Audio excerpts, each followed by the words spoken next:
welcome to my channel. My name is Georgia for those of you who are new, and to my regular subscribers, welcome back. So let's discuss the Real Housewives of Salt Lake City, Season 1, Episode 2, titled A Snow Mountain of Trouble.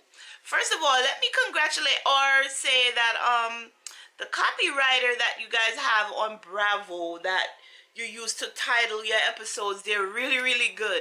Because if you look at this title where it says A Snow Mountain, Mountain of Trouble, he or she broke it up in two parts and combined, where it would be a snow mountain or a mountain of trouble. You get it? Alright, maybe it's no big deal to you, but I pay attention to little things like that.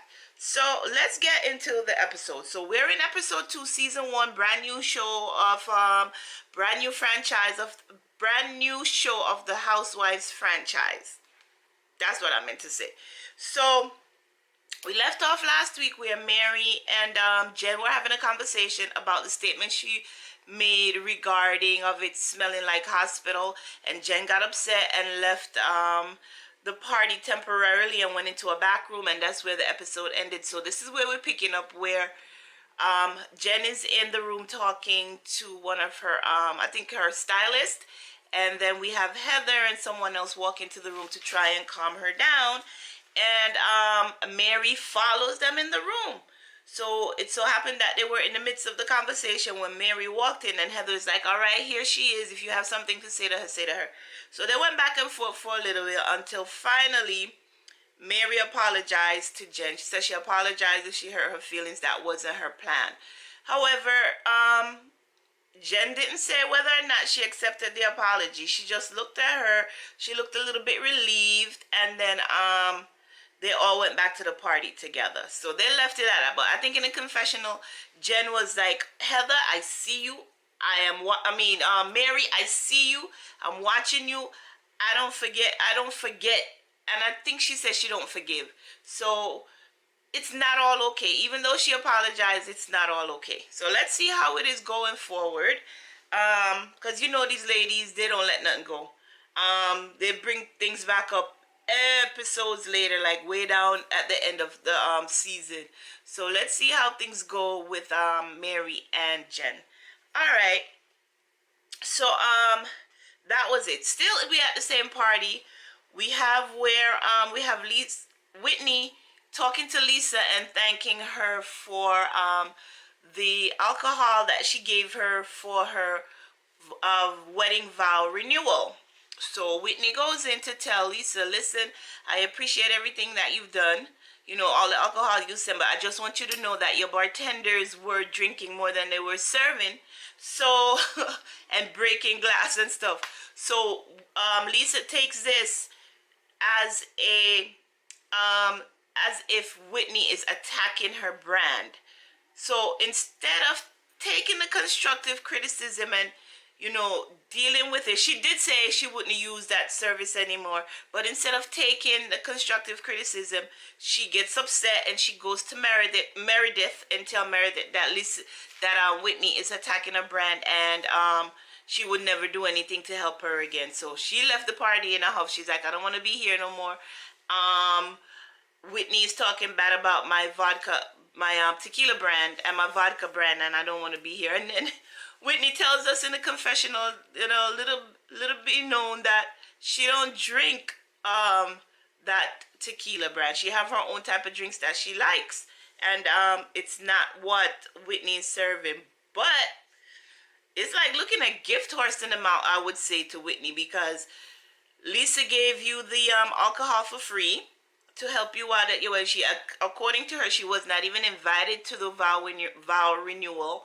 And then you come and you talk bad about her bartenders on camera. So it's kind of yeah, but that's what it is. That's how you get content for your show. You wait until you see them and you speak about things on camera.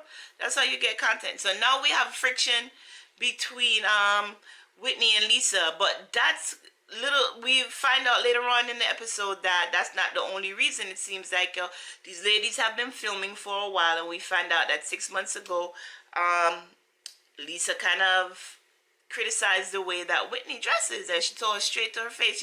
She's talking to Meredith, and she's like, Mer, we need to do something about Whitney's wardrobe. And Whitney's like, so what's wrong with my clothes? And she's like, oh, it's very Utah. So Whitney feels that Lisa is acting like she is above them and that she's better than them. But that's the feeling I got from it, from watching the first episode last week. I felt that Lisa felt like she was better than everybody else, and the ladies need to appreciate everything that she does for them. And we're finding out little by little what she has done for them. And remember, her and Heather also have friction going on. So Lisa is not one of my favorite at this moment, even though it's only episode 2. All right, so I'm getting off track. So we're still at the party. Lisa leaves the party because she's like, I'm upset. I don't want to be here anymore. Whitney's attacking my brand, and that's not what it's about. So she leaves the party with, I think she leaves the party with, Meredith stays. Because remember, the party's supposed to be for Meredith's birthday party, even though the way Jen threw it, you would not know that the party had anything to do with a birthday party. So Lisa leaves the party. All right, so we're done with the party now. We're moving on. Next day, or a couple of days after that, we see we are at Jen's house, and we see she brings everybody in to help clean. She has her stylist, she has her hairstylist, she has her makeup artist.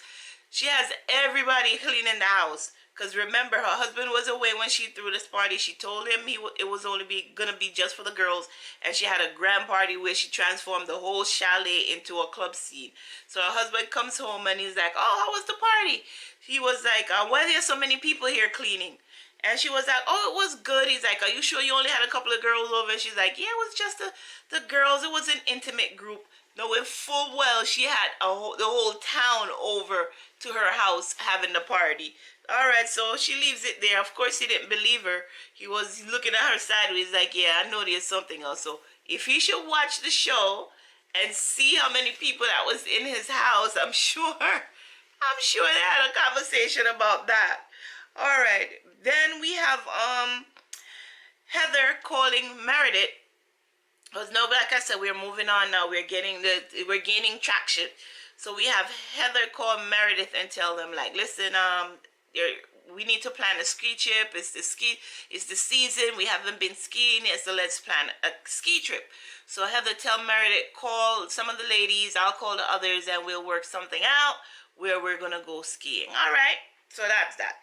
Now we have Lisa at home, and she's talking to her husband. Not even talking, she's complaining to her husband about what Whitney said to her at the party. And we see where her husband is sitting on the sofa, and Lisa is just talking.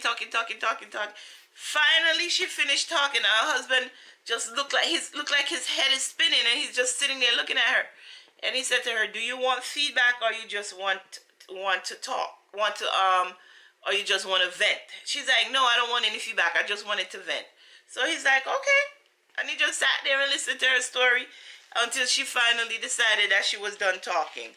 All right. Now we have Heather and Whitney. They're at the ski shop. They're getting ready for their ski trip. They've decided that they're gonna all pick a day and go. So Heather needs new snow boots, and Whitney needs to have her snowboard waxed. So she brought it in, and then they happened to have a conversation again about Lisa and her behavior. Remember, Whitney and Heather are cousins.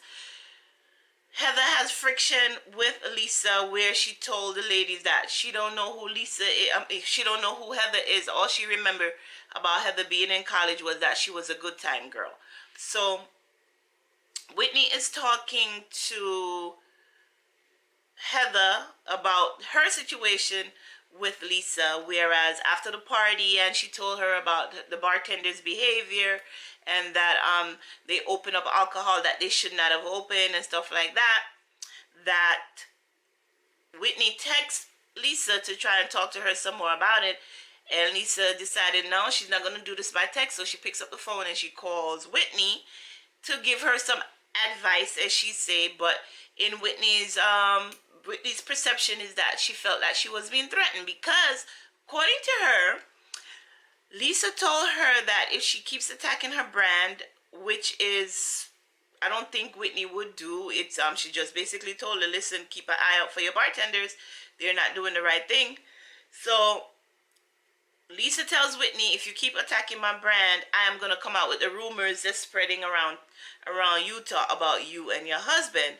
And the rumor is that Whitney and her husband are swingers. So according to Whitney, in Utah, there is a big community of swingers, people like that who, you guys are adults, you know what swingers are. And we also mentioned in the last episode that back in the day in the Mormon community or the Latter-day Saints community, same thing, interchangeable, that there was polygamy being practiced, but it was outlawed, I would say, for lack of a better word, way back in the 1800s. But instead of now doing that, they're doing swing parties. So according to Whitney, that's the rumor that Lisa is about to start about her. What I found interesting was that Heather didn't ask Whitney, is it true what Lisa is saying? Yet she was able to ask Whitney, do you think that, what was it? There was another conversation they were having. There was I can't remember right now, but they were also having, with the extended conversation where, it was the conversation of whether Whitney felt like she was a homewrecker because both her and her husband were married when they got together. So Heather was able to ask Whitney, do you feel like you're a homewrecker? And she was like, no, I don't think so. However, she didn't ask her straight up, are you swinging? I mean, you should be able to ask her. It's your cousin. I mean, you guys have conversation like that. You get into everything. Why didn't you ask her that question? So I'm sure we're going to find out more later. Like Whitney says, she is a carefree person. She's living her life the way she wants to. But I think what Lisa is saying about the rumor, I think it may be true. Let's find out later on. We're going to keep watching all the episodes and we'll find out down the line. Okay. So Heather gave Whitney some advice. She's like, when you see her, when we go skiing, you need to address it. Don't let it go like that. All right, we leave them there at the ski shop. She gets her boots. Whitney gets her snowboard waxed, and they're off. All right, now we get to Whitney and her dad. We get to find out a little bit more about Whitney and her family. Like I said, guys, I always have my notes, so I'm consulting my notes. It's a new show, like I said, and I'm still getting used to names and stuff like that. So we have Whitney's dad come over and we find out a little bit more about him. The fact that when he and his wife got divorced when Whitney was a teenager, he got addicted to he got addicted to pain pills, and he's just starting, it kind of ruined his life. So now he's just starting to bring his life back around. He was a millionaire, like he said before, where he created a hair brand or a hair company or something, and he wants to get back on track. And she felt that, when he did get addicted to painkiller, he was excommunicated from the Mormon community. Look like they just kick you off for any reason. They don't help you. It seemed like, they're very judgmental as far as what I'm getting from watching the show. And there are a lot of religions like that where they're very judgmental and they don't help you when you're in your time of need. So he got kicked out of the community, or kicked out of the Mormon church, when he got addicted to when he got addicted to pain pills, and he's just finding his way back. And she felt that if she didn't keep her relationship with him when he was going through issues, she really feels that he would not be here today. Of course, she was there for her dad, and she feels that, her relationship with him saved his life, and he is trying. So he has a good relationship with her and her kids and stuff. So it was good to see the communication and the interaction between Whitney and her dad, and the fact that he's struggling with things that more people in society struggle with on a day-to-day basis. So, you know, it kind of humanizes them and make you feel kind of compassionate towards her and her family. I already told you guys from the first episode that Whitney's one of my favorite. In order, it was Jen, Whitney, then Heather. But now I'm seeing it was straddling between Meredith also. But now I'm seeing that I gotta keep Heather, you know, I gotta keep an eye on Heather. Jen is still my favorite, then come Whitney. And then we gotta see who else is up there. But I digress. So that was it with Whitney and her dad. Whitney invited him to go with her to Lisa's church, and he accepted the invitation. So I guess we'll see that in future episodes. But it was good to see the interaction between Whitney and her dad. All right. Next scene, we have Meredith and Seth. And if you remember who Meredith is the celebrity stylist and the jewelry designer. And they're the one who have I thought he was funny, and I still think he's funny, Seth. And then they have their sarcastic son Brooks. So Meredith and Seth goes to dinner and they're having a conversation, and I guess we find out now that Seth and Meredith are separated. They said they got married young, had kids young. They did everything really quickly in their 20s. And I feel that from the conversation that was had at the table and everything that was said, I feel that Seth wants to save his marriage. However, I think Meredith has moved on, because at one point in the confessional, he said, yes, we are separated. I'm not dating anyone, and I hope you aren't either. And she's sitting right next to him, and she didn't say anything. And you could see his eyes like, okay, I'm waiting for an answer. So I think Meredith is ready to move on. However, she's told her husband that she hasn't mentioned it to anybody. She mentioned it to not anybody, but just a close few people. And she wants to keep it hush-hush. And she don't want him to talk about it to anyone. So I do understand. You know, when you're having trouble in your marriage, you don't want to bring the whole world into it, especially now that you're filming a reality show. You don't want all the other ladies knowing your business, so that the focus is going to be on you. You just want to be able to work through it with your husband. Either way, you know, if you're going to separate and get divorced, then you go your separate way. If you're going to work through it, then you don't want to have to answer to anybody. So I understand why she's saying that keep it hush-hush. And from the conversation that was had at the table, her husband is like, all I ask is for a little bit more communication, a little bit more attention. And she wasn't ready to give it. She just really kind of shut down at dinner. He was like, you want to see my phone to see if I'm messing with anyone? She's like, no, I don't want to see it. He's like, why don't you give me yours? She's like, nope, I consider that an invasion of privacy. So, girl, I think that Meredith is cheating on her husband, and we're not going to find out about it in this season at all. I don't think so. I don't know. Eventually, he's going to be gone to Chicago, and he's going to stay there, and maybe we won't even see him anymore pretty soon. Let's see what happened. It's a shame that, you know, nobody ever wants to see anybody break up who you think, you know, it's a husband and wife. You're married, you hope to work through your issues, you move on, because no relationship is perfect. Marriage is hard work. So let's see what happens. Let's see what happens.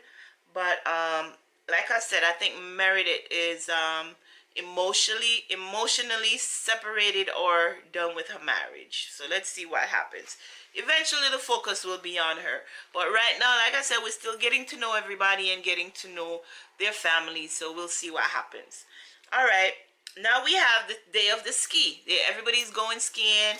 All the ladies come dressed to the nines in their ski outfit. But Heather is funny in this one.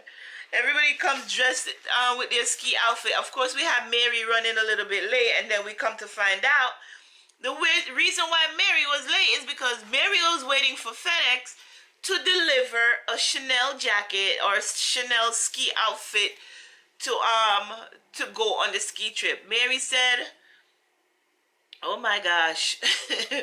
Mary said she was willing to be late and wait for Chanel because the jacket she had to go with everything wasn't looking right, and you gotta look cute. Only to find out that Mary, Jen, and Lisa cannot ski. They look the best, but they can't ski for nothing. The other ladies left them on the bunny hill, and and that was funny. Heather said, "Look at the way that they dress. The way that they dress, you would think they would know how to ski, but no. It's all about looking cute for Instagram." Girl, that's what Jen says. She's like, I'm gonna take my Instagram pic and I'm gonna look like a black diamond.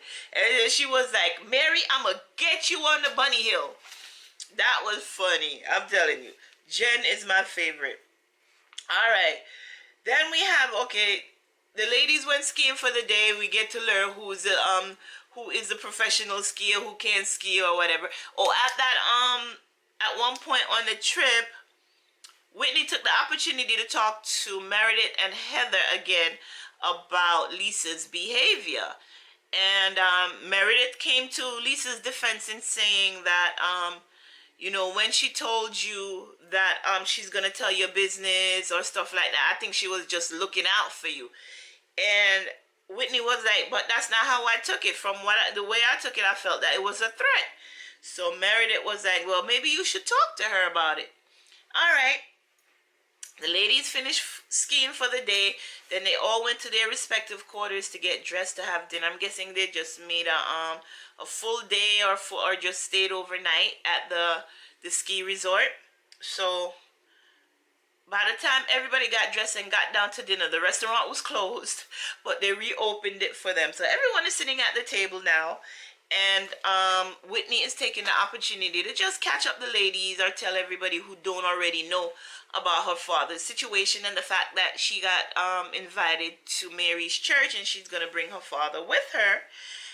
And the fact that, he was no longer welcome in the Mormon church, but you still need some sort of faith-based intervention in order to feel love from some sort of community. And that's why she's looking forward to going to Mary's church. But she said, even better yet, within our group, there can be judgment at times. So the table got quiet. Everybody's like, what is she talking about?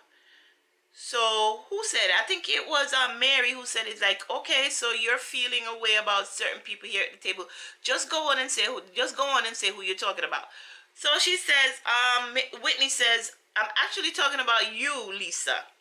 And then she goes in and she recounts everything that happened on the phone after Meredith's birthday party, and she told her, listen, I felt threatened by what you said to me. She didn't go into detail about what was said because according to her, she's like, if she brought up the word swingers, then the conversation would turn and all of the attention would be on her and people would be asking, are you really swinging? So she didn't say she didn't want all of that. So she didn't bring up the actual word, but they both knew, and so did Heather. They all knew, all three of them knew what she was talking about. So she said to Lisa, I felt threatened by what you told me. And Lisa was like, no, I didn't think it was a threat. I was just looking out for you, and I don't ever threaten anyone ever. And Whitney went on to let her know a little bit more about how she felt about it. And then Heather jumped in because Lisa was being very defensive, and Heather jumped in and had the chance to get at her for saying, you don't know me. You're saying you don't know me. However, you're telling people that I was flashing people when I was in college, knowing that if that had really happened, then I would have been expelled from college. So Lisa was like, well, I thought it was funny. That's why I said it. No, you lied. You can't tell lies like that on people, because now, how do you prove a lie? That's what I always say. How do you prove a lie? A lie could damage someone's reputation. A lie could get someone killed. A lie could get someone to lose their jobs and stuff like that. You don't tell lies like that and attack. It's just something you don't do. Just be a good person all around. So then she kept saying that too. Lisa kept saying, I'm a good person. I'm a good person. I would never do anything to hurt anyone.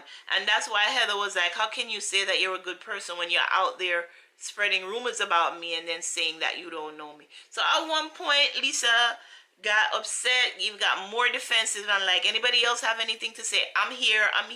You wanna anybody else have a dig to come at me? Come with it. So eventually, like I said, I have to check my notes. Eventually, Lisa just shut the conversation down as far as, I'm not talking anymore about this. She apologized to Whitney for hurting her feelings, and she was like, that's it, I'm done talking about it. And then the table got kind of quiet. So oh, before before I end this review, I didn't know that when you send a thumbs up emoji, that means F you. I don't want to curse. I didn't know that means F you. I thought it was thumbs up, you're doing a good job. First, I'm hearing that a thumbs up emoji means F you. According to Lisa, that's the emoji that Heather sent her when they just touched base just to just before the party to find out if each other was going, if both ladies were going to the party for Meredith. And at the end of the text, Heather sent a thumbs up emoji to Lisa. Well, I'm learning something new. Is that what it means? You guys drop in the comments and tell me if a thumbs up means a middle finger. I guess because they don't have that emoji on the emoji board, so therefore you had to choose one. Can't you choose another emoji for that? Because I've been sending people thumbs up emoji when they give me good news, not knowing that I'm sending them a middle finger. All right, so that was it. Heather didn't deny, or either she didn't deny or she didn't admit that it was a middle finger at the table. But in the confessional, when the producer asked her, she was like, yes, it was. It absolutely was a middle finger. He's like, because she deserved it. Oh my God, because it was at that point where Lisa was saying that she didn't know Heather. Heather was very upset about it, so she sent her that emoji. So that was it at the table. Yeah, that was it. Yeah, that was it at the table. That was it for the episode. Anyway, so we're gonna continue next week with getting to know more about the ladies. Of course, like I said, we're just starting out, so there's a lot to learn, and we're gonna see the interaction between the ladies going forward. Again, my favorites are still Jen, number one, because the thing she says, I'm like, girl, your mouth. She just comes out and says whatever she's thinking. She don't care. So my favorite is Jen. Then we have Whitney. I love her because she's so carefree. And then we have Heather. Heather is funny. I like Heather, but like I said, Heather is starting to straddle the fence a little bit. I hope I don't go the other way with her. I want to keep her on the good side because I like her. She's funny. And that's it. We'll find out more about Meredith and her hubby as far as where that relationship is going. We're going to find out more about Lisa and her quest to be perfect. And we'll just find out more about all the ladies in general. So if you like this review, give it a thumbs up. Like I said, I'm still getting to learn all the names and stuff, so referring to my notes. I hope you like this review. Let me know who's your favorite so far if you've been watching the show. I'll put the link down below for you to be able to order the whole season of the show from Amazon, from Prime Video. And that's it. Thanks for watching this review, and I will see you on the next one. Until next time, take care of yourselves and your family, guys. All right, bye-bye.